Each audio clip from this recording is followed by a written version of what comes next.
All right, so this is what happened last time the guy showed up on the show. Check. Oh, hey, I have an intelligence expert on the show today. Don't tell him. He might be looking for me. Mark Booher today, live in the lab with Keith Bilous. Yeah, that's me. Hi, I'm Keith Bilous, and this is Live in the Lab. All right.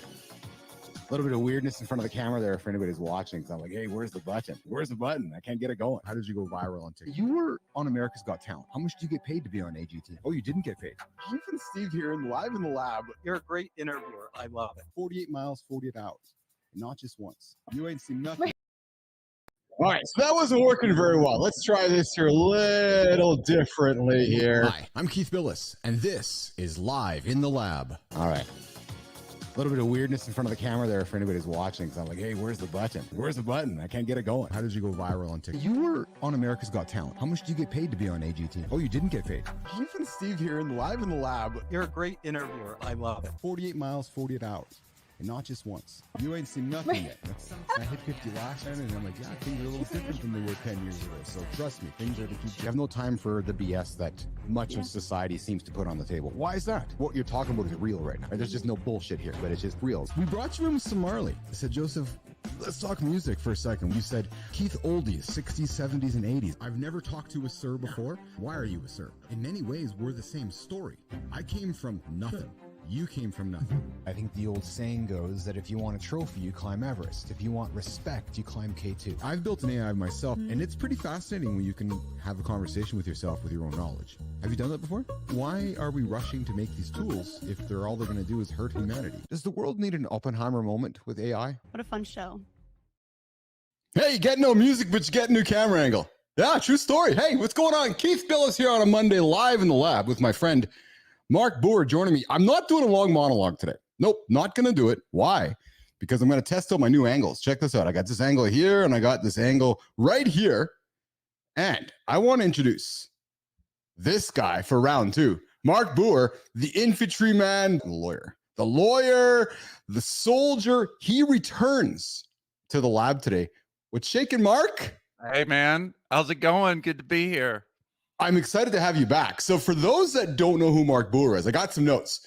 So infantryman to intelligence pro, licensed attorney to global security operations. Mark Booher, he's done it all. He's trained Department of Defense units, Department of Justice teams, Fortune 500 giants, over 60 police departments, probably another 10 more. He's a contributor to Counter-Terrorist magazine. He's the host of the Pearl Snap Tactical podcast. He's been here for round one in the lab. We had an exceptional conversation. So if you're just tuning in to this one, I invite you to go back and check out number one. I'm going to link it here in the show for later. Expect some insights, some stories, and some actionable advice with my friend. I call him my friend. I tell everybody this. Once you've been in the guest once in the lab, you become a friend again. So, Boer, what's shaking, man? Good to have you back. How's it going? It's been a while since we chatted. I'm eager to get into kind of the nitty-gritty, the fun stuff of your career today. Yeah, me too. Hey, man, I'm digging the camera angles. I like, looks like you're standing up. You're a lot more movement, a lot more mobile. Yes, I'm standing. I got to get my stand rings, Mark. I've been sucking since the show started. I'm like, wait a minute. Why are my rings down all the time? Oh, because I'm sitting on my ass for 2 hours a day doing my show. So I got this angle, and then I got this one right here. Let's see if I can get this in here. And then I got this one right here too. So I got nice. So now I got this one here too. So there we go. It looks sexy, man. I like it. There you go. So what's going on in the Boer world today? We're back here for round two. I thought we had a great chat for round one. You and I have chatted since then offline, getting to know each other a little more. Yep. And I know as I speak with people off air, they're like, hey, man, you get some great guests on. Keith, I want you to get into some of the nitty gritty with some of your soldiers in the show, because I've had yourself, I've had Malone, I've had a few guys that have gone, I think, to corners where a lot of listeners on this show haven't been. And I want to explore some of those corners today, Mark. But before we go there, let's take a few minutes, you and I, to reintroduce you. I threw some words out there, but let's let Nation know who Mark Booher is before we get into the nitty gritty, my friend. Tee it up.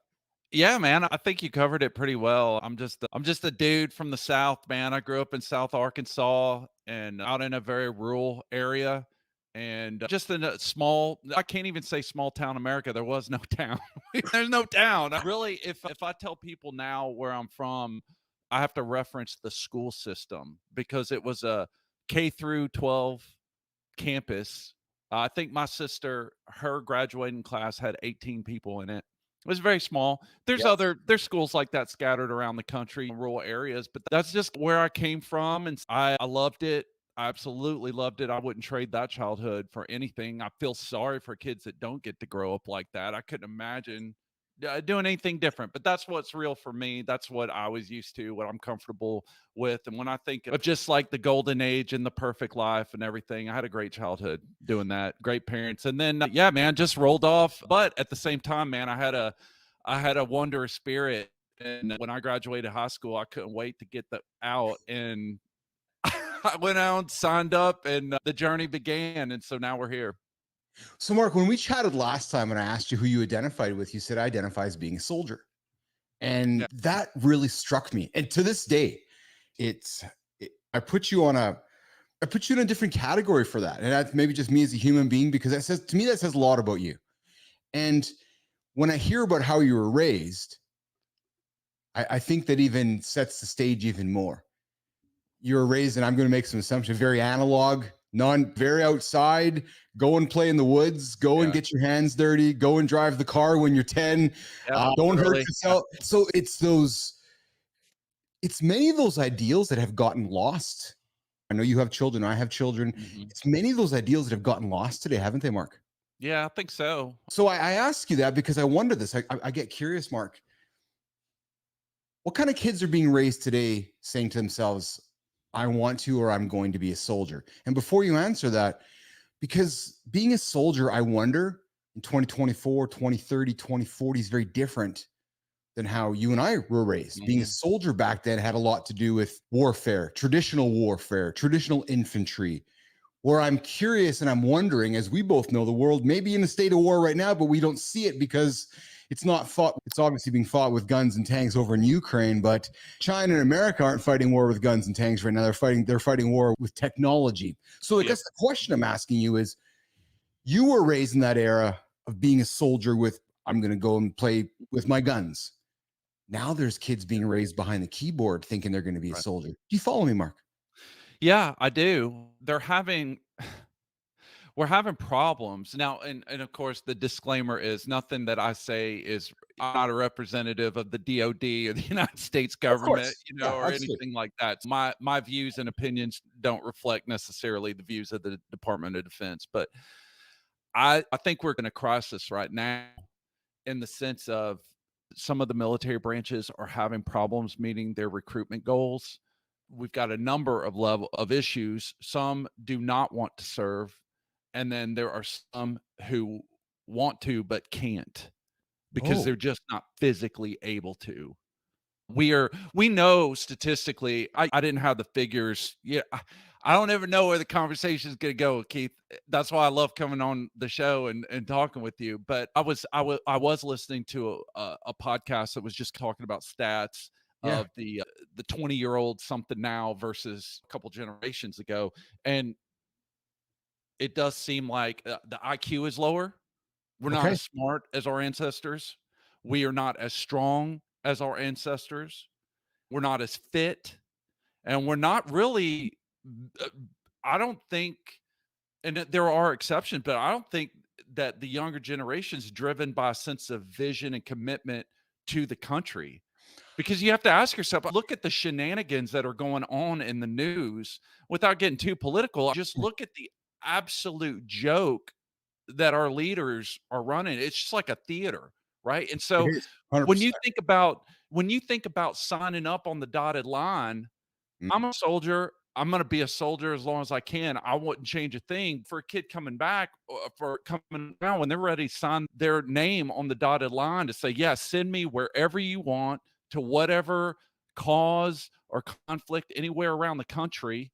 Is that something that I want to sign my name up for? That's interesting, Mark, because To where I could get blown up. Yeah. I can get injected with all kinds of stuff, things that they inject you with to inoculate you with. But hey, we know it's Agent Orange, some of the other things that have happened in the past, Manhattan Project, we know they don't mind experimenting on us either. You know what I mean? So when kids see that, they're exposed to Mhm. that. You have to ask yourself, are people, and I don't know this, but are people asking themselves, hey, what am I signing up for? I don't mean what kind of ride am I going to be taking on, but what am I signing up to protect? And is it worth Well, protecting?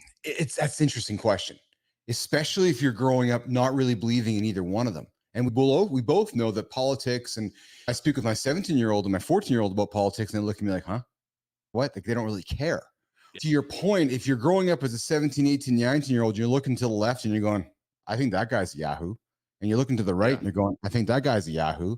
I believe in my country, but I really don't want to go and put my life or my body on the line for what this guy or this guy says. Yeah. It Yeah, really, you do get the feeling, and I can understand on some of these conflicts. If an 18-year-old kid says, look, I want to serve, I want to protect my country, but if I sign up, I want to protect the country. I don't want to go on some conflict and get my legs blown off or come back forever marred and scarred mentally and psychologically just so that I could make somebody rich. or maybe You worse, know, Mark Booher, maybe saying, oh, there's some civil unrest unruling here in the United States. I need you to go to Arkansas to go and protect a certain group of humans and Americans. That becomes really bizarre. If you're signing up, next thing you're in your backyard protecting your country from your country. Like I can't yeah. even imagine. You follow me? I've had conversations with people who have literally told me that. There's a lot of things going on in the zeitgeist right now Yes. that, and it's crazy, man. I never thought in my lifetime I'd be a party to that So I'd be navigating that. It's interesting, Mark. What's interesting, Mark, is that I was reading over the weekend, as divisive as politics are here in North America, I'm here in Canada, you're in the States, we'll call it a blanket. Yep. As divisive as they are, it's incredible how together the United States has become in certain areas of decision making over the last 12 months as well, Mhm. where the Republicans and Democrats come together because there's this idea of, well, we got to protect ourselves from China, we got to protect ourselves from these different countries and the reordering of the world. So certain big decisions the country's coming together on.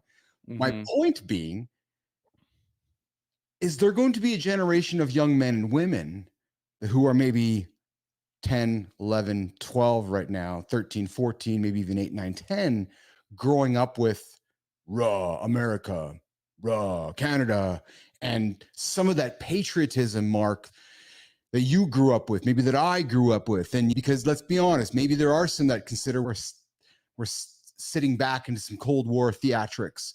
Does that also perpetuate some local patriotism where there are some, like I said, some young North Americans growing up going, no, I'm growing up to protect my country? I think that's certainly possible. I think historically that's true. When a Mhm. conflict comes, when the narrative is poised in such a way that it shows that there's a legitimate threat out there and that we need people to go, then yeah, you People saw step that on 9/11. You've seen that in other conflicts. I remember when I was in high school and Desert Storm, I was too young. I missed out on that one, but I was itching. I was hoping it was still going on by the time I graduated so I could get in on it, but I missed that one. And then back in the early days of Vietnam before they drug it out into what it became onto World War II. Yeah, but again, I think for all that people say about the younger generation, about the problems and the issues that they're having, and whether they're a lost cause or they're lazy or they just sit behind a keyboard all day playing video games or whatever it is, I do think there is a certain sense of where they're a little skeptical about that Mhm, stuff. mhm, I think they're a mhm, little bit more savvy. I think mhm. because I don't think because the information is a little bit more decentralized now than it was when we just had 3 Yes, networks and yes, you and I were growing up where yes. you were the remote control. If daddy wanted you to change it to I Yeah, was you're, the you're remote right. control in my house. Yes. If my dad wanted the channel turned, hey, go up there, turn the channel. Yeah, And yeah, so I turn it from channel 4 to channel 7, you know what I mean? yes. So we know that the networks, this is public knowledge. You can search the major networks. They're pretty much owned by just a couple, 2 or 3 corporations or whatever. I don't know the exact number, but it's not a lot. But the fact of the remains with the internet and alternative sources of media, citizen journalists, and stuff like that, there is a certain sense where information is more decentralized, and so the narrative, they can control it to a certain extent, but not totally like they did Yes. when you and I Yes. were growing up. Yes. Yes. Yes. All right. So that's going to be for round 3 conversation with Keith and Mark. We're going to get All right. into conspiracies and political crap. Good I enough. We can want- keep it light. We can keep it Dude, light. we're going to keep it light. Yeah. And here's how we're going to keep it light. We're going to go back to high school. He made a comment to me that is intriguing to me. Iraq is going on. No, Afghanistan's going on. And no, Iraq. No, it would have been, yeah, or Saudi, or yeah, Iraq, the first Iraq, yeah, going And into you're Saudi like, Arabia I and all want to that go stuff. there. I want to go there. I want to go there. Let's Yeah. get into your first venture into theater. Let's get into those first moments where Mark the soldier, and I'm being serious now, Mark the soldier is emerging. Take me through, because here's where I get really curious, man. Take me through leaving North America. Take me through that call. You're saying, okay, Mark, you're heading over. How old were you? How did that feel? Was it excitement? Was it fear? Were you scared? How did it feel flying over? What did you fly over on? When you landed there, what did it feel like when the door opened on the airplane? You're like, all right, I'm here. I'm not on vacation and I could die. What did it feel when you pulled your trigger for the first time? Take me through those moments, Mark Booher, when you recognized, man, I'm a fucking soldier right now. Yeah, okay, I will, but now I've got to give you a caveat. It's not going to be as impressive as you think. I'll Okay. tell you. No, I'm not saying that. That's good. I'm 100% real. It's not going to be as sexy as you think. I'll tell you why. It's because a lot of it just I did have some experiences that were that I don't want to say formidable for me, but formative for me, Okay. right? Okay, For sure. me personally, but they're nothing compared to what some of my other buddies got into because of the timeline in which I served. Because I came in right after Desert Storm, but before 9/11. So we were just doing kind of small brush fires, what they would call at the time operations other than wars and Okay. things like that.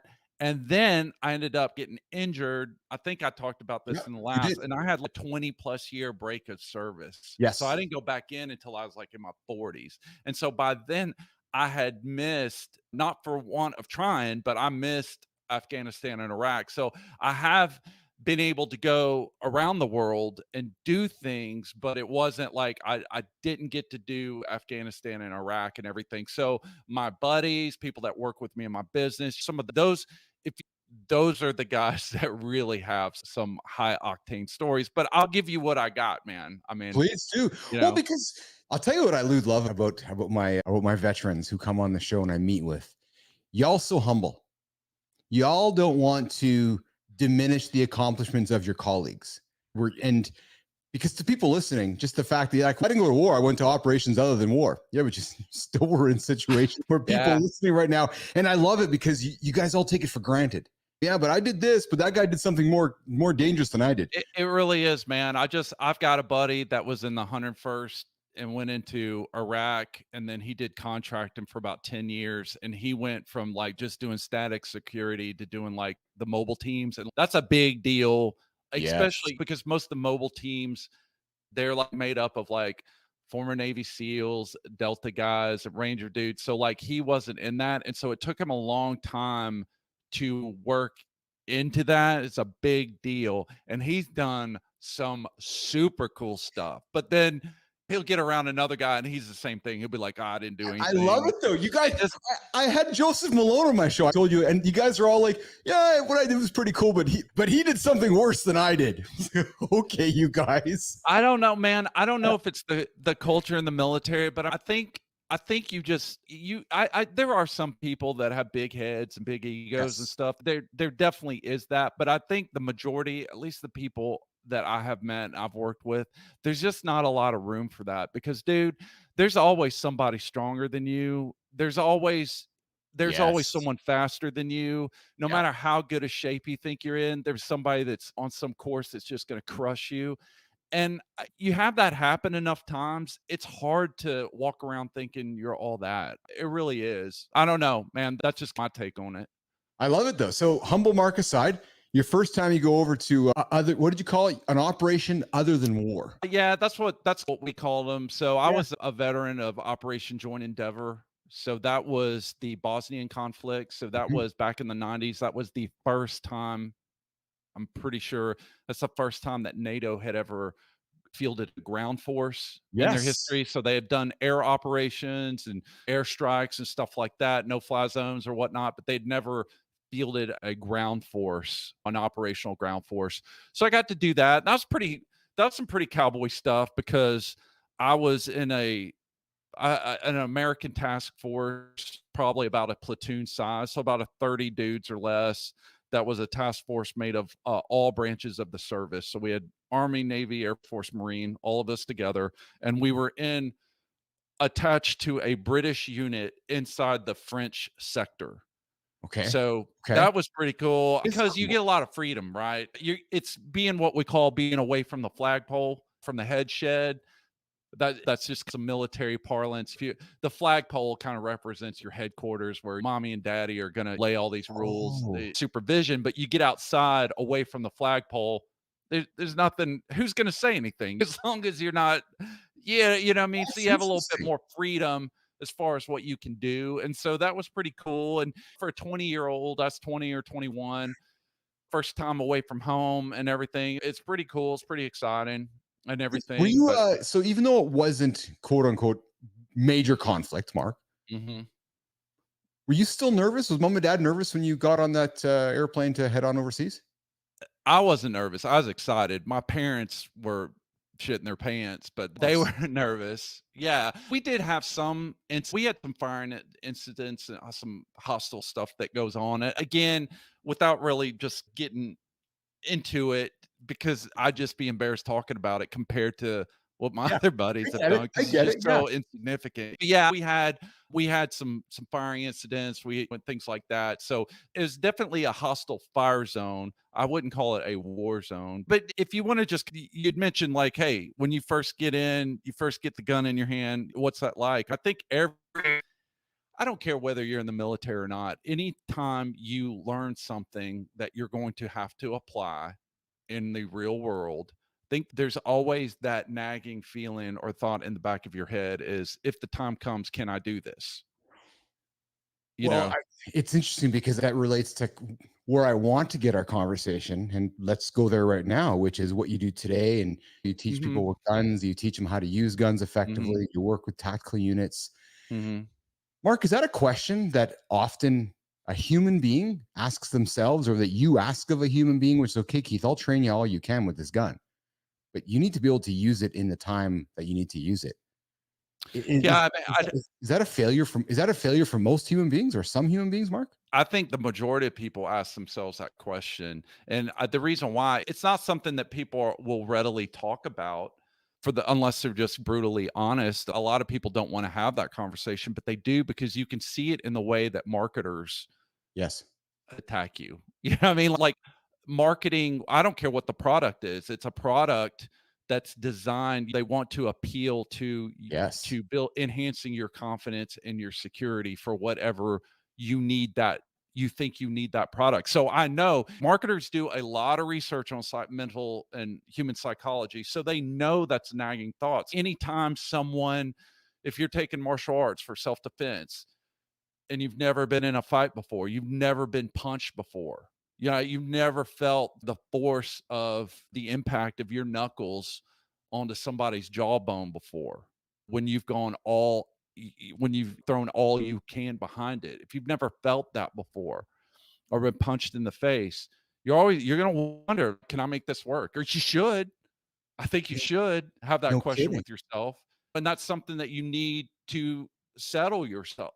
And really, the Army's pretty good, or the military, I'd say all the branches are pretty good on helping you navigate that through their training paradigm. Have you, so I asked this question of another, excuse me, guest of mine that was through the lab, another soldier, and I'm going to ask you the same question. Have you shot a gun at another human being before? I've not, no, I haven't. I asked this fellow this question, and who said he had, and he was a special ops fellow, and he told me how it messed with his head for a little bit, and he's had to reconcile how that whole just the emotion of the entire experience. All training aside, he reflected upon it with me, and I ask that because we go back to training somebody with guns, training with this probably expectation of, I'm going to train you all I can, Mark. I hope you never have to use this. Yeah. Down to, am I correct in many ways? I would say that's probably the downside a lot and that's just the modern world that we live in, Yes. right? It's not a dunk on the military, although they're abetting it in a way. We're all products of the culture, and yes, they want to train you to be a killer. They want to equip you with the weapons. They're going to give you all of the cadences when you're in basic training and stuff about killing and the glory of battle and everything like that. But then once you pull that trigger, once you go down range and you do that, then after that, you better not act like you enjoyed it. You better not glory in it. You better not revel in it. And is it any wonder then? You better just swallow it and act like you just made a bank deposit. You better act like you just dropped off, that you just delivered flowers to the next business or what. You better treat it like any other job. And I think it's that's interesting to wrong. hear you say that, because as I'm listening to you say that, I'm reflecting upon my conversation with some of my guests, and that was the methodical nature of one of my guests. And now it resonates with what you've just said, because they were taught to be that way. Yeah. And so what happened, and I think that's, in some ways, it's just incredibly asinine. It's unfair to the person. I think it's cruel to do that to somebody, in a sense, to train them for that. And then if there's any sense of, and then what does the society tell you all about it all day in the modern war's hell? It's terrible. You should never be able to do it and all that thing. So the whole society is just geared around the ugliness of war. There's no glory in it. That's a lie. That's what we do to sell to 18-year-olds to get them to go off and fight. But the reality is, and all that stuff, in ancient times, that was not the case. The way that you tested yourself, the way that you found glory, the way that you found approval through your community was by going to battle and by was crushing the enemy. And that when you returned home, your deeds were valorized, they were celebrated. And so when you returned home, it wasn't something that you had to only share with the few that understood. It wasn't something that you had to keep buried down within yourself. It was something that the community celebrated. It's not like that in the modern world. And if you do, they look at you like you're a barbarian. And in some sense, they'll sanction you for it. I remember I saw a story of a helicopter pilot. This was years and years ago. And this guy was in basically a dogfight with another aircraft, and he fired a missile and he took the plane down. And he said, and the guy he'd been trained to do this. How many hours had he been logged into that? How many of years of his life had he been living outside of a civilian world and living in this military environment where we want him to be brave, we want him to be able to do the right things, make the right calls, and save lives when it's his time. And when he pulled that trigger, he sent that missile down and took that aircraft, there was a feeling of elation. And he said, stick a fork in him on the radio. He just said, stick a fork in him and he's done. Right. And he was excited about the fact that he was successful in what he thought at the moment was a life and death situation for himself and other troops on the ground. And that pilot was reprimanded for that. My internet has crashed here in the lab, so I'm going to continue the conversation on mobile with Mark Booher. Mark, can you hear me okay? Yeah, I can hear you fine. Oh, awesome. Cool. Sweet. I'm not sure. So this hasn't happened before. This is one of those first time experiences, but this is okay. We'll get it going here. We'll keep chatting. So we were talking about how marketers and how gun manufacturers and how the military has taught our soldiers and taught our humans to perhaps be numb to situations when we get through them. And you were questioning whether that was the right thing or wrong thing, Mark. Yeah, like I said, we live in a modern era where the majority of the population is far removed from violence versus the way that they were in antiquity. We don't slaughter our own food for the most part. Someone else does it. By the time we go down and find meat, it's packaged where it has no semblance of what it looked like alive. You know what I mean? Like we don't see death like we used to. And as a result of it, the modern person who's never they don't want to come face to face with this. They don't want to see it. They don't want to talk about it.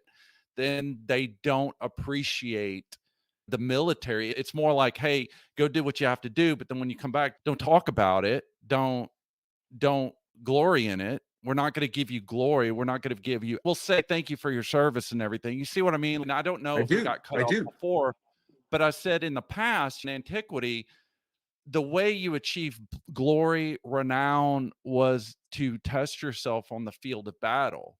And you can read some ancient sagas where they're talking about shields breaking, they're talking about stabbing dudes in the face with their spears, they're talking about entrails and God in all its glory. And the community is coming around that where you could I don't want to say brag, but brag is a profane term, but to glory in that. And I don't know what the answer is, but I was like, man, is it any wonder then when guys go home and their face when they go off and they stare death in the face toe to toe, but then when they come back, society says we don't want to hear about it. We Yeah. thank you for your service, thank you, but don't talk about it. Don't act like you enjoyed it. Don't act like they want you to compartmentalize it and not talk about it. So, I don't know, man. To me, that seems a little schizophrenic type of to me. It's I hadn't considered your point of view until you brought it up today, frankly. And I'm not going to say I'm surprised by it. I just hadn't considered it, Mark, Mhm, because you're right. Although I wonder, you made a comment about just moments ago that we don't see death like we used to. I actually mhm. wonder if it's the opposite, Mark. I wonder if humans have seen so much death we've become desensitized to it. With the internet, you can see death any second you want. You just have to look somewhere and you can see imagery, video, whatever you want. Now, you're right. We don't maybe see death in an analog way like maybe we were raised, but Yeah. now death is it's everywhere. So I'm wondering if we've become desensitized to it. That's possible, but I don't know, man. I don't you might see it on a screen, but that's not the same as being there, man. That's not Fair the same comment. as Yes. experiencing it. It's when you see it on a screen, most of the violence we see is really it's enacted. It's acted. It's Hollywood Yes. violence Yes. that often than not doesn't really mirror real So life. so this is fascinating to me because you teach self-defense, you teach tactical, you teach counterterrorism. Yet we live in a world now where with robots and certain ways of instilling violence, the Mhm. human being can be so disconnected from it. I can sit in my house here. I can activate a drone. I can go kill the president of Iran and his helicopter. No pun intended or nothing. I'm not Yeah. suggesting anything right now at all, Mr. Boer. But Yeah. so Yeah. me walking up to you with a gun, although it happened last week in Slovakia, it Yeah. seems rarer and rarer than ever because we can hurt people without having that being in your face. Am I making sense with what I'm saying? Mhm, mhm, yeah.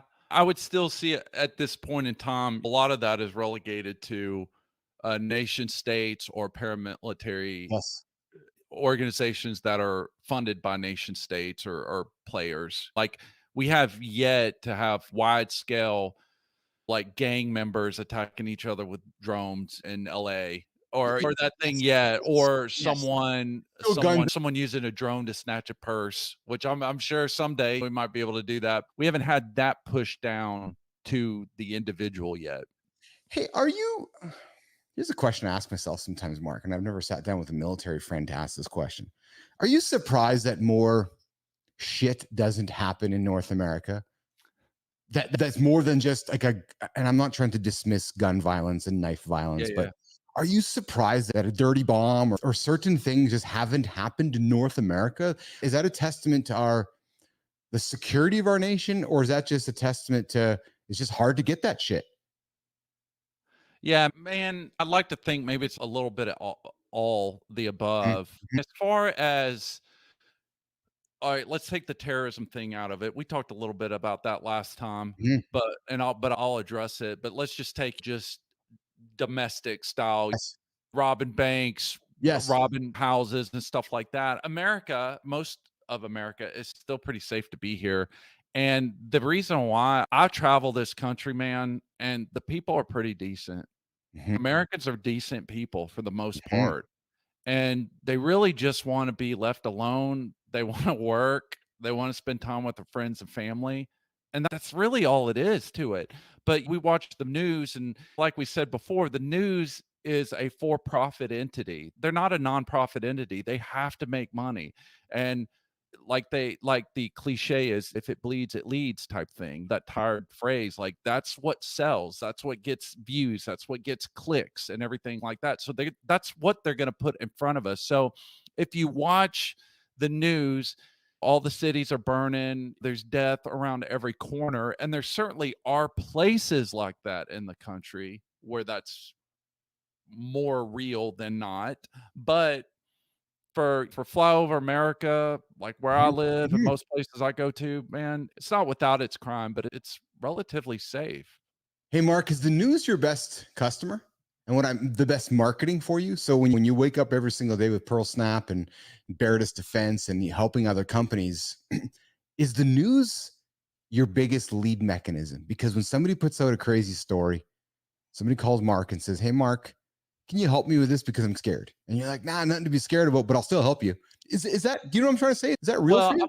I wouldn't say there's nothing to be scared about, but no, it doesn't, and I think it's my business is set on a different model. I didn't start out this way, but it's just something that kinda became it just happened. Yes, we do have a lot of folks come to us that are interested in self-defense.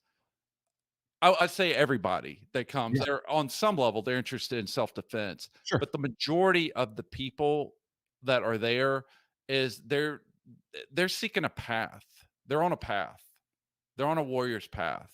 And I don't mean just physically, I'm talking metaphysically too. Yeah, They're yeah. trying to reconnect to that primal sense of being of what our ancestors knew, right? That just knew. It was part of their being that has been lost in modernity.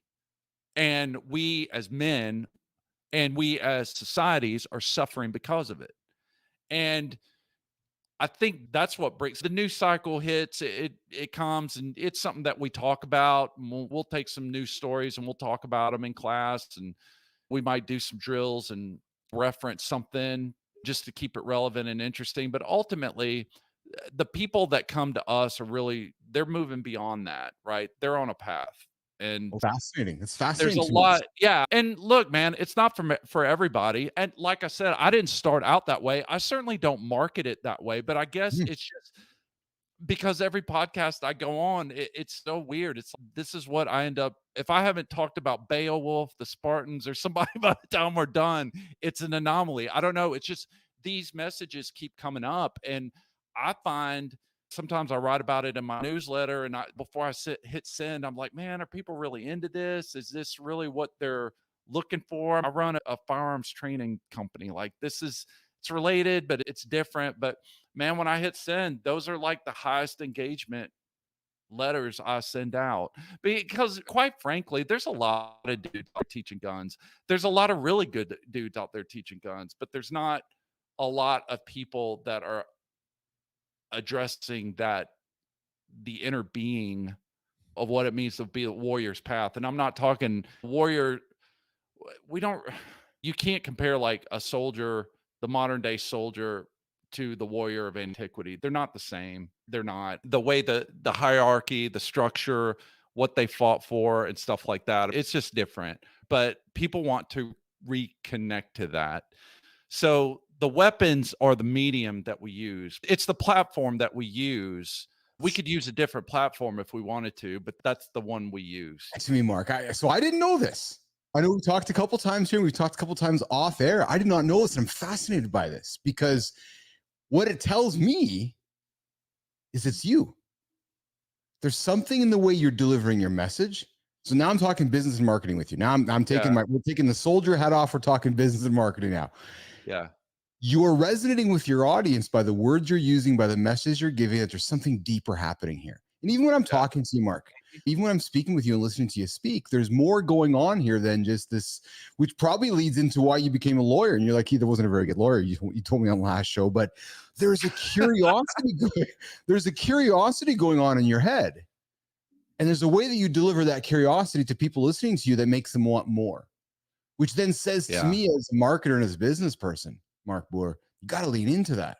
And I love that you've acknowledged and you've created this awareness that, yeah, the guns and the training is the connection to me and my audience, but that's actually not what my audience wants me for. Yeah, we do definitely go beyond that. Now, I do That's it. fascinating to me. I do it on other formats. I do it on podcasts like this. I do it in our newsletter. I do it on live streams or podcasts that we run, Pearl Snap Tactical. Yes. I'm not. I don't spend as much time on that. That kind of philosophy is sprinkled into the course, but ultimately, people come to the course, they want to run the gun. They don't want to. They don't want to hear me run my mouth. But I think what it does though is it's speaking to society these days though. Like I think what you're doing is you're speaking to society, male loneliness, disconnect, the divisiveness of politics and human beings. So I think you're speaking to there's this pulse, the zeitgeist that you're clearly tapping into with your customers. And you're right. They're like, Mark, just let me shoot the gun, man. I don't want to hear you talking. Yeah, because I think anybody who hadn't been living under a rock, they know something is coming. They know change is coming. Yeah. They know, and they're not comfortable with it, and they don't like it, and I don't like it either. But they know we're going into it, and there's no avoiding it. Like the die's been cast, we're at the tipping point. There's no unringing the bell, and I think the more savvy people realize that having 10,000 rounds and 240 cases of tuna fish locked up in your basement ain't really the answer. Nothing against my preppers out there. I do believe in being prepared, but I think they're understanding that there needs more than that. There needs to be not only a mental and emotional, but a spiritual resistance or resilience to face what is coming. And I believe those things were found in antiquity because those are things as civilizations, as our ancestors experienced mass civilization, the ending of empires and villages being wiped out, their whole life being, they had that. They had to have that. That's how they passed our DNA down to you and me. If they didn't have it, you and I wouldn't be here. And that's really what I'm about, is reconnecting that for my own self and then helping others reconnect it, because I don't know what the future holds, but I know that whatever's left, whatever comes out of the ashes, once it's burned down, they're going to need people that have that. We are the people that are going to rekindle the flame and build back. And I don't see a different way. Mark, what is coming? What do you teach your kids what's coming? I got to hold on a second. Yeah. I got to turn on ceiling fan. I'm burning up. So if it gets to bothering you, let me know. I'll turn it off. No, I can't hear it. Well, this is, I don't know what's coming, but I do know this. Our ancestor, it's a perception of time. In modernity, we see time as linear. Mm-hmm. And in modernity, we've been forced, or we've been fed really a lie that time is linear, and the myth of progress, that things are always going to get better, that technology is going to save us, that in time we're going to find the answers to our solutions through technological advancement, and that things will always be better, things will always get better, and that the further we remove ourselves from those in the past, the more backwards they become, the more ignorant. But we know through archaeology, we know through research, we know that our ancestors, they didn't understand science in the way that we did. They didn't have airplanes and things like that we did, but they were genius. You look at the seven wonders of the world, you look at the pyramids, you look at the way that they're lined up with the stars, you look at the way that we couldn't even build with their technology what they did, like the monoliths and stuff like that. So we find that even some of their medical practices were far more advanced than we thought, than we gave them credit for. But anyway, getting out, it's not linear, but it's cyclical. We know that from nature. Nature will tell you time is cyclical. You're born, you grow, you reach your apex in your adulthood, and then you begin to age. You begin to give way to entropy, and then you die. And it's a law of nature, just like the seasons are, right? Just like everything in life, it is cyclical. And not only do humans and organic life have a cyclical time horizon, so do empires, so do civilizations. They are born usually through crisis, right? They come to Mhm. power, Mhm. and then they become corrupt, and then they give way to entropy. And finally they reach their next crisis where they de-evolutionize, they degrade, and they fall, and then something else comes within its past, within its ashes, so to say. And so I think that's where we are now. I think in the modern world, I don't know how long, I don't know what the timeline. There's guys, I'm about to do a podcast actually later today, just on Pearl Snap Tactical, on just this, on some theories of civilizational collapse and the things that are out there. And some people say there's 200 years, 250 years, and those numbers seem about right. Even if you look at the Roman Empire, which lasted over, 1,000 years, or well over 1,000 years, even within there, the Roman Empire under Constantine wasn't the same as it was under Julius Caesar, and it Right. wasn't the same as it was under the Republic. You know what I mean? So there's cycles, even within cycles. So with So, change coming, you're not going to live another 250 years, and neither am right. I. So when we talk about change coming, we're not talking about change coming next week or next month or next year. We're talking about on the macro sense of 2, 3, 400 years. Why do we care about it so much today then, Mark?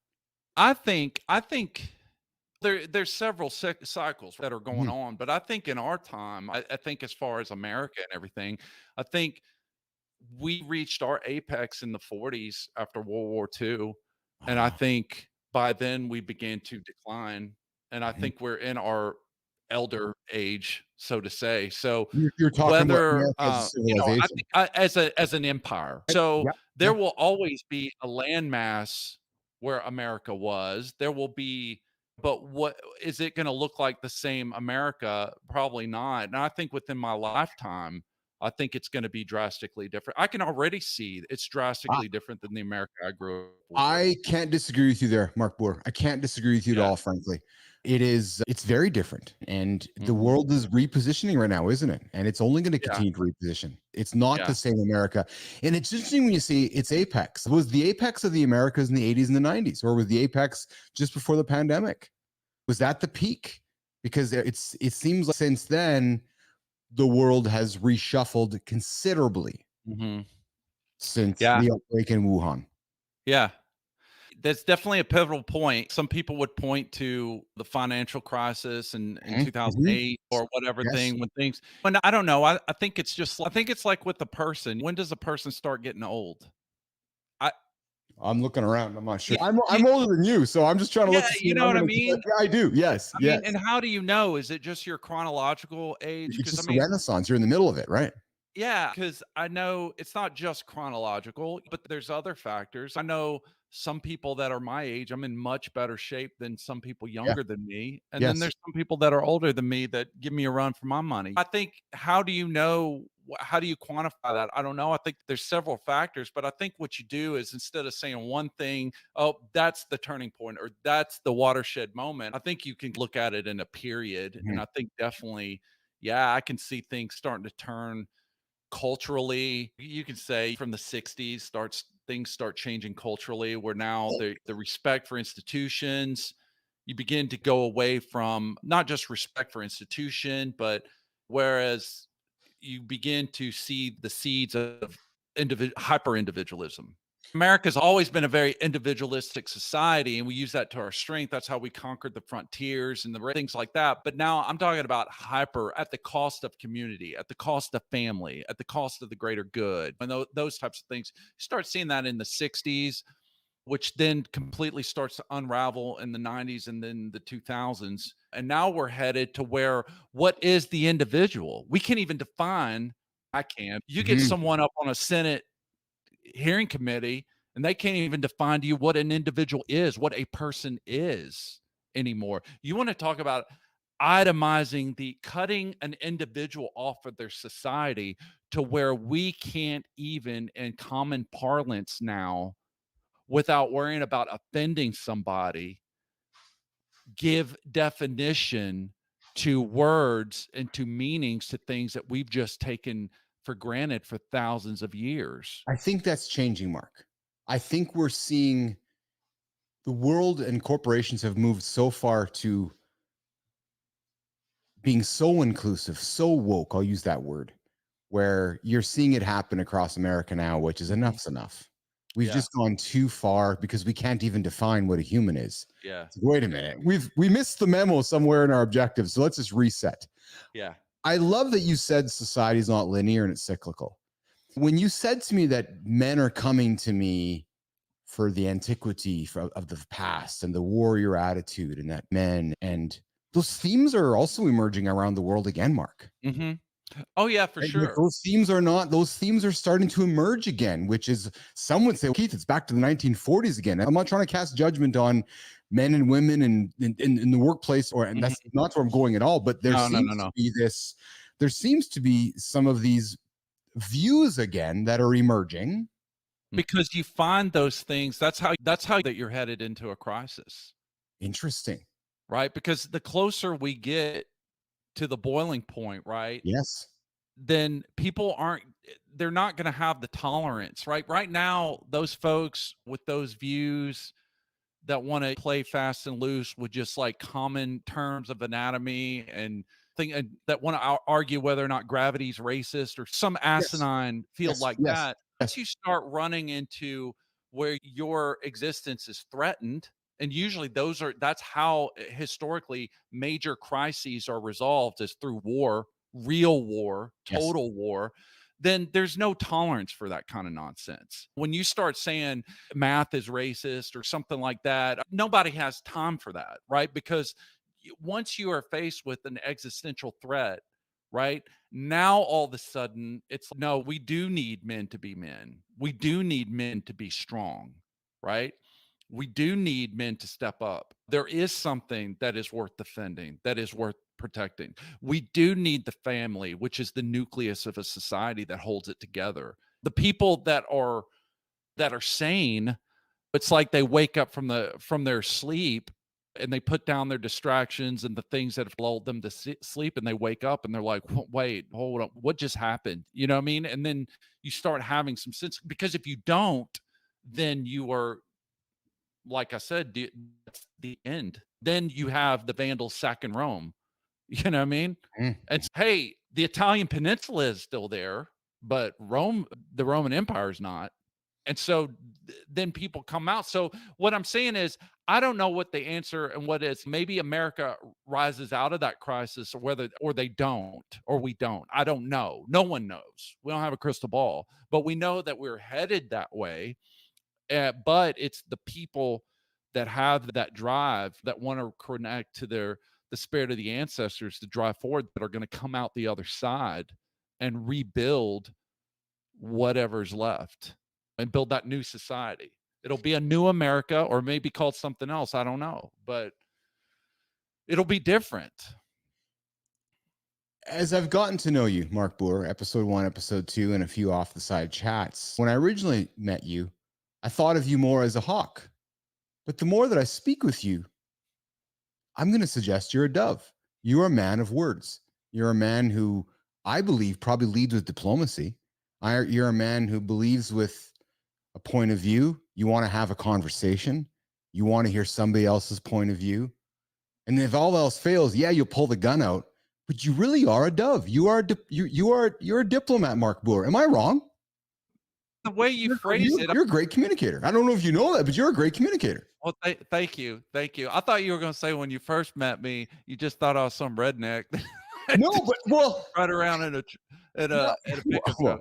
I didn't want to say you're from Arkansas, driving around in a pickup truck, probably chasing NASCAR vehicles and chickens. I do drive a pickup truck, and I am from Arkansas, so I have to. I got friends from Arkansas and friends from Tech. I got a lot of my friends in the South there that I love with all of my heart. And that's, I guess what I'm saying is that you love the power of humanity. Am I wrong? The way you phrase that, I never thought of it that way, but, like, who's gonna say no to that? Well, I but mean, some what's the people do. alternative? Some people do. Some people are like, no, fuck, man. I got no time for words. I'm right. They're wrong. This is how it's going to be. Here's my gun. We got to demolish them. We got to get rid of that. We got to go get rid of all the bad guys. Yeah. Where you strike me as I'm talking to you that you're trying to find the answers through words. You're trying to find the answers through curiosity. I might have mislabeled you as a soldier, and I'm not trying to diminish that value in your life, but I'm really struck by your quest to solve problems with words. I don't think the 2 are mutually exclusive. I think that is part of being a soldier. I think, Fair comment. Yes. Okay. yeah, Yes. for me, because 'cause I'll tell you right now, I'll go anywhere. If I get the call up tomorrow and we're going somewhere, I'm good to go, man. I don't care Yeah. where it is. I'm good to go. That's why I'm back in. I know even though I'm still back in the guard unit, my state has been deployed several times. We are slotted to go again. We just got back from a deployment. We just had some of our guys down in Syria and everything. And so we are slotted to we're on cycles just like the other Yeah. states are. Hey man, and on this next one, I'm going to try to jump on it wherever it's going to. So I love that. I love that commitment, man. Because I'm not wired that way. And I don't know others like that are what that way, where you have such this strong purpose that I'm here to serve. I'm a soldier of my country. I have my beliefs. And when it's time to go, I'm going. Like yeah, how somebody can't have respect for that. I don't know what to say. yeah. But it's a double-edged sword because there are some things that it's, "Man, I don't believe in that cause," or, "I don't." It's a conflicting kinda thing, right? Because so much of this stuff, there's so many places we don't have any business being in. But Mhm. on the same at the same time, I'm going for me. Mhm. You know what I'm saying? I'm going to fulfill the legacy of my ancestors. I'm Interesting. going in to join with them for what they did, Yeah. for their Yes. for where they were and what they did, and I'm gonna take my place with them. I love You know, that. it's not I'll just say one thing about it, it's really interesting. It's you look at the American Indian, they got a raw deal in this country, right? I think everybody explains that it's a raw deal. So did the But indigenous hey, nation in our country.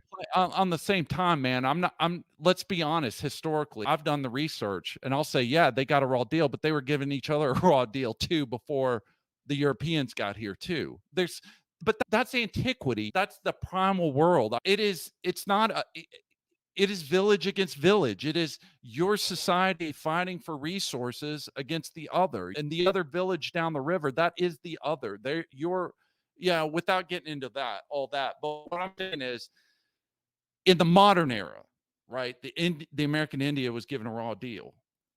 And but a lot of those guys served. And a lot of those guys do serve. And when those guys go to war, they're going to put feathers in. I'm not going to speak for all of them, but I've read articles about guys enlisting from the reservation, and people would be like, "Why are you going to go serve this country? This so wrong for your people and stuff?" Again, I'm not speaking for those people. I'm just reporting articles from some of these warriors and soldiers that I read about. There was a part of they're going for them. They're going to get feathers for their bonnet, so to say. I'm saying, Mm-hmm. so there's a metaphysical aspect to this for some people. Not everybody is keyed into that, but there's a part of that satisfied in me, whether I get to go or not. I've had one deployment.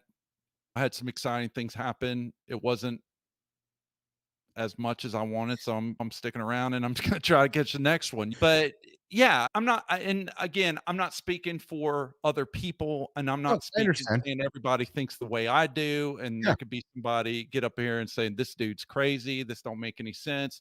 I don't care. It doesn't have to make sense for them. It makes sense for me, and I'm doing this for me.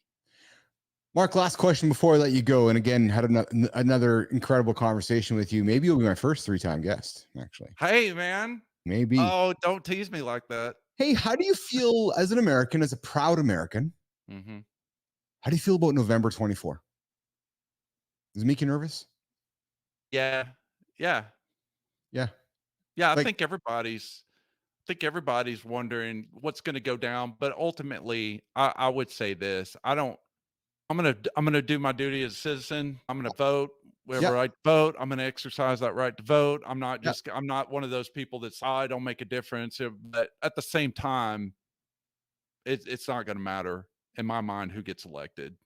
Well, You know, it's I funny think because I don't think it actually matters either. I yeah, don't. I think that I don't think it's gonna matter. no, and that's what makes me nervous too. I don't think it That's matters either. that's the part. That's the part. But again, It's funny because we got a thumbs up from somebody listening right now who agrees with us.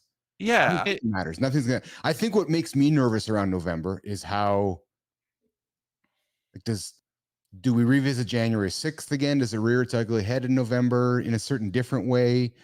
What does the politics of the world look like by November? It Oh, just I think you're gonna see some wild things. we typically know you have to Yeah, look at history. yeah, The hawks come out when elections come out. yeah, There's going to be some more war between now and November in the world where America's going to have a place in it. yeah. It's going to be I it's think going to fact. they always talk about the October surprise, like right before the election. I think here's the deal. Like, I don't have a crystal ball, but rather than getting all, but I'm not a fatalist either. But I think what matters is what am I going to do? Great comment. Regardless And of that's exactly it. Control what you can control, and what that is, Mark, is go and vote. yeah. Who cares what your vote is? Frankly, I don't care if it's red or blue, green, Mhm. whatever. As a Canadian and as Mark as an American, as we're going to wrap our show up today, exercise your constitutional right to vote. Because Mhm. I have actually no time for anybody who wants to bitch and complain, but can't get their ass off the couch to vote. Yeah. Yeah. Like, because I don't care. I don't care what you vote. I really don't care. But go go try to make a difference for your country. Yeah. No, do you agree? Yeah. And really, America, and I bet Canada's like this too. As much as everything we hear about is at the headshed or the flagpole, so to say. I love that, man. Yeah. But really, yeah, there's things that affect me, but my local politics affects me a lot more Yes. than anything that's pushed down from DC. And I bet most folks don't probably know the name of their city councilman members. They might know their mayor, probably don't know the name of their sheriff, definitely don't know the name of their judges. You know what I mean? And but I'll tell you Mhm. what, those folks have a lot more sway over your day-to-day life than the folks in DC. The folks in DC cause plenty enough problems for us, but the folks in your local neck of the woods, man, that's literally you saw that with the lockdowns, right? Yeah. You saw Yes. that with the Yes. lockdowns in America for sure, man. I traveled during the lockdown, and big difference between going to some major metropolitan area like going to Philadelphia versus Little Rock versus Orlando versus Kansas City. You know what I mean? Like Yeah. you saw it was night and day. Yes. No, I Night believe and it. day. I believe And it. that wasn't driven by DC, man. You can be mad at DC all you want, but that didn't come out of DC. That came out of your local governing bodies. Yeah, that's a well stated fact, Mark Booher. That's a Mhm. good way to wrap up our conversation today. And my friend and your new friend, Tom, joins us from Africa. Mark, Hey. you would love to meet Tom. You would love to go on the safari that I did with Tom in Kenya a couple years back. And my plan Oh, is I yeah. want to go back this year. Maybe you come with me. Oh, He dude, I'm is all an about it. incredible guide who spent time with lions and elephants and everything. Best guide ever, man. Oh, dude. Yeah, I've been to North Africa. But I would love to push down further into the continent, man. Yeah. Yeah, I would love that. You were in North Africa for work? Yes. That'll be back for episode 3 with Mark Booher in North Africa for who knows what reason as the Yeah. dove. Mark, dude, I appreciate you, man. I appreciate our Yeah, man. conversation.